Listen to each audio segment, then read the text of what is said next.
विधानसभा निवडणुकीत झालेल्या पराभवानंतर काहीशा निराश झालेल्या महाराष्ट्र सैनिकांना राज ठाकरेंनी गुढीपाडवा मेळाव्यातून कार्यक्रम दिला। उद्यापासून तयारीला लागा। महाराष्ट्रातल्या प्रत्येक बँकेत मराठी वापरली जाते की नाही पहिले चेक करा।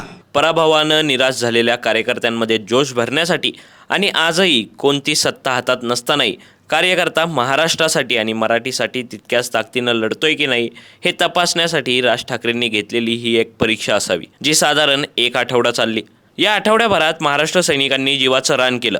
महाराष्ट्रातील जवळपास सर्वच बँका पालथ्या घातल्या आणि मराठीच्या वापराचा आग्रह धरला आणि त्याचं प्रतिबिंब म्हणून सरकारलाही अवघ्या 4 दिवसात या आंदोलनाची दखल घेत महाराष्ट्रात मराठीच वापरली गेली पाहिजे असं स्पष्टीकरण मुख्यमंत्र्यांना द्यावं लागलं। मुळात कधीही मराठीचा जागर न करणाऱ्या देवेंद्र फडणवीसांनी मराठीचा जागर करणं हेच महाराष्ट्र सैनिकांच्या या आंदोलनाचं खरं यश मानावं लागेल। महाराष्ट्र सैनिकांनी हे आंदोलन तडीस नेलंच, मात्र त्यासोबतच सर्व महाराष्ट्रात हा संदेश पसरवलाय की महाराष्ट्र नवनिर्माण सेना हा पक्ष संपलेला नाही, कारण पक्षासाठी आणि राज ठाकरेंसाठी एकनिष्ठ असलेला कार्यकर्ता अजूनही खचलेला नाही। राज ठाकरेंनी घेतलेली ही परीक्षा महाराष्ट्र सैनिक चांगल्या गुणांनी पास झालाय, त्याची शाबासकी राज ठाकरेंनी प्रसारित केलेल्या पत्रातून मिळालीच आहे।